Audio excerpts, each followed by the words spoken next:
Hey guys, welcome to my YouTube channel. And अगर आप जानना चाहते हो 55 का सीक्रेट या फिर चाहते हो अपनी आंसर शीट्स, तो ये सारे के सारे स्टेप्स फॉलो करो।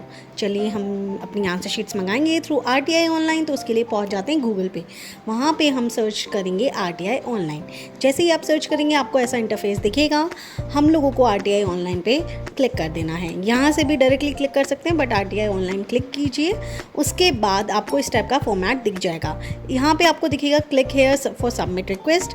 हम लोग यहाँ क्लिक कर देंगे। जैसे ही आप इसे क्लिक करोगे आपको बहुत सारी गाइडलाइंस आपको देखने को मिल जाएंगी। आप चाहे तो इन सबको पढ़ भी सकते हैं और फिर जाके इसे एग्री कर सकते हैं। जैसे ही आप इसे एग्री करके सबमिट करेंगे आप आगे यहाँ पहुँच जाएंगे, जहाँ आपको अपनी डिटेल्स सारी की सारी सबमिट करनी होंगी। चलिए इसे शुरू करते हैं। सबसे पहले हम लोगों को यहाँ पे फर्स्ट जो है उसमें फिलअप करना है मिनिस्ट्री ऑफ कॉर्पोरेट अफेयर्स। यहाँ पे बहुत सारे ऑप्शंस दे रखे हैं, आप जाके उसमें देखिए, आपको मिल जाएगा। देखिए यहाँ दिख रहा है हमें मिनिस्ट्री ऑफ कॉर्पोरेट अफेयर्स, ये रहा मिनिस्ट्री ऑफ कॉर्पोरेट अफेयर्स। इसको सर्च करने के बाद हम लोगों को क्या करना है ना, जाके जो हमारा सेकेंड ऑप्शन है वो है इंस्टीट्यूट का नेम हम लोगों को डालना है। तो आप जो भी इंस्टीट्यूट से हो, चाहे सीए से हो, सीएस वाले हो या सीएमए वाले हो, हम लोग सीएमए का कर रहे हैं तो हम लोगों को अपना इंस्टीट्यूट का नेम डालना है। जैसे ही आप सर्च करोगे सबसे नीचे चले जाइएगा। देखिए यहाँ पे आपको दिख रहा है institute of chartered accountant of India. तो सीए वाले अगर कोई स्टूडेंट है वो ये सर्च करे, सीएस के लिए एंड सीएमए के लिए कॉस्ट अकाउंटेंट ऑफ इंडिया। तो आप ये सर्च कर लीजिए। आप इसे जैसे ही क्लिक करेंगे तो आपका ये छोटा सा कमेंट बॉक्स आएगा कि भाई ये सेलेक्ट कर लिया जाएगा। उसके बाद आपका पर्सनल डिटेल वाला सेक्शन आ जाएगा। वही डिटेल्स भरिएगा जो इंस्टीट्यूट के पास आपकी है, email ID, mobile number, confirm ID, name, gender, address, जो भी इंस्टीट्यूट के साथ आपने भरवाया था वही वाला यहाँ पे आपको फिलअप करना है। मैंने ये सारी की सारी इन्फॉर्मेशन फिलअप करके आती हूँ, मैंने ये कर ली है फिलअप। उसके बाद हम लोग आगे की इन्फॉर्मेशन को फिलअप करेंगे, जैसे country, state, status, educational status and phone number. आप ये सारी की सारी डिटेल्स खुद भर लीजिएगा। मेरा जैसे कि हरियाणा से बिलोंग करती हूँ तो मैंने हरियाणा कर लिया, लिटरेट एंड ग्रेजुएट हूँ, एंड साथ में मैंने अपना फ़ोन नंबर फिलअप कर दिया था। उसके बाद देखो बहुत केयरफुली सारी डिटेल्स भरना, कुछ भी गलत नहीं होना चाहिए।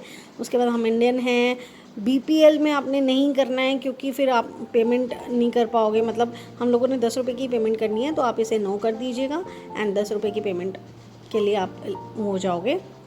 उसके बाद ये जो बॉक्सेस आपको दिख रहे हैं नीचे, जिसके अंदर आपको टेक्स्ट करना है, एक में अपलोड करना है, ये बहुत इंपॉर्टेंट सेक्शन है। तो इसे देखिए, इस कमेंट बॉक्स में आपको लिखना है paper number along with the subject name. जैसे पेपर 5 है तो फाइनेंशियल अकाउंटिंग ऐसे करके आपको लिखना होगा, ठीक है। यहाँ पे नीचे आपको एक सपोर्टिंग डॉक्यूमेंट देना है। डॉक्यूमेंट में आपको क्या करना है, एक हैंड रिटन एप्लीकेशन देनी है। एप्लीकेशन के अंदर क्या क्या आएगा वो मैं आपको आगे बता दूँगी, मैंने लिख ली थी। एंड ये आपको यहाँ पर करना ज़रूरी होगा, ये 2 चीज़ आपको चाहिए। एप्लीकेशन के अंदर रोल नंबर आएगा, आईसीएम आएगा, नाम आएगा कि हम इंस्टीट्यूट के उस इंस्टीट्यूट से हैं, एंड आप बताओगे कि आप कौन से किसके स्टूडेंट हो, जैसे सीएमए इंटरमीडिएट के हो या सीएमए फाइनल के हो, ये आपको बताना उसमें बहुत ज़रूरी है एक एप्लीकेशन में जब आप लिखोगे, ठीक है। जैसे ही आप ये अपलोड कर दोगे तो आपको आगे का प्रोसेस यही करना है। मुझे इंटर के लिए 8 सब्जेक्ट्स हैं मेरे, सबकी आंसर शीट्स चाहिए थी 5 to 12, तो मैं अब वो सारे के सारे यहाँ लिखने वाली हूँ।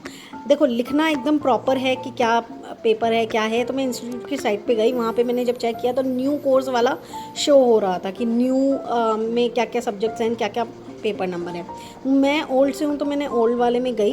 देन मैंने देखा paper 5 financial accounting, laws and ethics, ये सारे के सारे फिर मैंने एज इट इज़ जैसे यहाँ लिखे हुए वैसे के वैसे यहाँ पे टाइप कर दिया। जैसा कि आप देख पा रहे हो, इंटरमीडिएट की स्टूडेंट हूँ, रोल नंबर, मुझे आंसर शीट्स चाहिए, ये लिखा। एंड देन उसके बाद मैंने paper 5 financial accounting, paper 6 law ethics and governance, ऐसे करके सारे के सारे पेपर के नंबर एंड नेम टाइप कर दिए। मैं देखती गई साइड में, मैंने 2 टैब में इसे खोल लिया था, मैं साइड में देखती गई और उसे टाइप करती गई।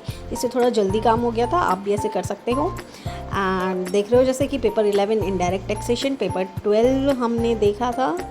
देखते हैं जल्दी से जाके क्या लिखा हुआ है, कंपनी अकाउंट्स एंड ऑडिट। ऐसा नहीं है कि हमें मालूम नहीं है, बट हमें एग्जैक्ट नेम लिखना है, इसलिए कोई भी मिस्टेक नहीं होनी चाहिए, इसलिए वहाँ पे जाके देख रहे थे।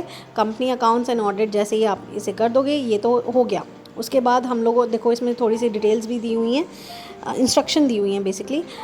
तो देखते हैं वो क्या दी हुई है कि आप कोई भी आधार कार्ड, पैन कार्ड और कोई भी आइडेंटिफिकेशन के लिए कुछ भी मत डाल देना, कुछ नहीं डालना ऐसा। और जो PDF का नेम होगा, जो नीचे आप सपोर्टिंग डॉक्यूमेंट डालोगे ना, वो 12 अल्फ़ा न्यूमेरिक कैरेक्टर्स होना चाहिए। कोई भी उसमें स्पेस नहीं आना चाहिए, मतलब छोटा सा एक नाम होना चाहिए। तो आप अपने डॉक्यूमेंट को PDF फाइल में कन्वर्ट कर लीजिएगा एंड देन ही उसे अपलोड करना है, तभी वो अपलोड होगा, अदरवाइज़ वो अपलोड भी नहीं होगा। आप उसे PDF फॉर्मेट में रखना। डॉक स्कैनर से मैंने इसे PDF फॉर्म में कर लिया था, मैंने अपनी एप्लीकेशन को पहले लिख लिया था। उसके बाद मैंने इसे अपलोड कर दिया था। ये with in a second upload हो जाता है, ऐसा कोई चक्कर नहीं है, बस आप रीनेम उसको अच्छे से कर लेना। एंड देन मैंने ये फिलअप करके उसको सबमिट किया। देन मेरे पास पेमेंट के लिए ऑप्शन आ गया था। पेमेंट आप कैसे भी कर सकते हो। मैंने जो पेमेंट की थी वो 10 रुपीज़ की पेमेंट है, फ़ोनपे के थ्रू की थी, UPI के थ्रू। जैसे ही आपकी पेमेंट कंप्लीट हो जाएगी, आपका ये कंप्लीट हो गया है। अब आपको कुछ नहीं करना है, 2 मिनट वेट करना है, एक रेफरेंस नंबर आ जाएगा एंड जितनी भी चीज़ें हैं वो आ जाएगी, एक कन्फर्मेशन मेल भी आ जाती है। ठीक है, आप 2 से 3 सेकेंड्स रुकना होगा। देखो ये सारी डिटेल्स आपके साथ स्क्रीन पे आ जाएगी जैसे ही वो सक्सेसफुल हो जाएगा। डेट ऑफ फाइलिंग कि आपने कब फाइल, आप अपनी RTI की history, status and first appeal submit कर सकते हो। फर्स्ट अपील वो होता है जब 30 डेज़ में आपको रिप्लाई नहीं आता तो आपको वापस से सबमिट करना पड़ता है। चलो आप अपनी हिस्ट्री चेक करते हैं।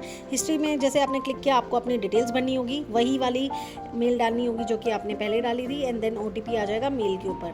आप अपनी मेल चेक कीजिएगा, OTP वहाँ मिल जाएगा। जैसे ही आप OTP वहाँ फिल करोगे, आपके पास ऐसा इंटरफेस आ जाएगा। यहाँ पे मेरे को यहाँ 2 इसलिए शो कर रहा है क्योंकि मैंने पहले CA इंटर की भी शीट्स मंगाई थी, तो इस वजह से यहाँ 2 शो कर रहा है। अभी मैंने CMA की मंगाई है तो 2 हो गया ना, आपके पे 1 शो करेगा एंड ये वाला इंटरफेस से आपको पता लग जाएगा कि आपने आज तक क्या किया है क्या नहीं। बेस्ट ऑफ लक गाइज, आप ऐसे ही पूरा प्रोसेस कर सकते हो। हम आपसे फिर से मिलेंगे एंड आपको पता ही है 55 का सीक्रेट, अब आपको पता लग जाएगा आपको 55 मार्क्स कैसे मिले। सो दोबारा मिलेंगे एंड थैंक यू।